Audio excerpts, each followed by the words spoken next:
30 cows and about a dozen sheep are Mustafa Bozkurt's entire livelihood.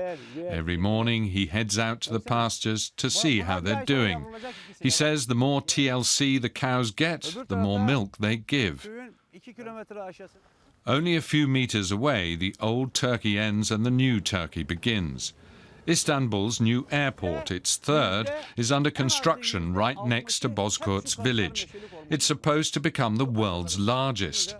An oak forest once stood on this site. The airport field will come to within 300 meters of our village. That'll be the end of agriculture here. Over 2/3 of our lands have been taken away from us without any compensation.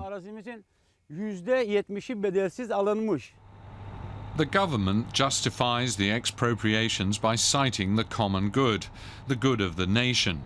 With 6 runways planned, the mega airport was conceived to become the principal hub between East and West, between Europe and Asia.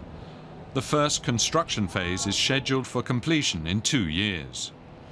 Many Turks see the new airport as a symbol for a developed, progressive Turkey. It's also a symbol of President Recep Tayyip Erdoğan's expanding power. Every now and then, President Erdoğan heads out to see how construction is progressing. The airport will eventually bear his name.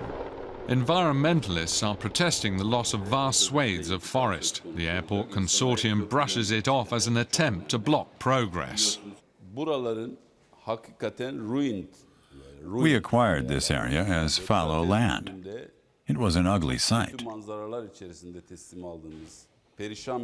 And we're turning it into something by developing it. So from that perspective, we are the true environmentalists. The access highways cut straight through the largest continuous stretch of forest around Istanbul. Many bird species may end up losing a prime habitat, and the megalopolis Istanbul much of its green belt.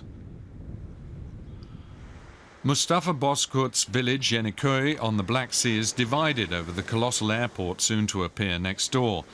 Many local people have found work at the construction site and believe the airport will bring lasting prosperity to the area. Some regard farmers like Mustafa Bozkurt as malcontents.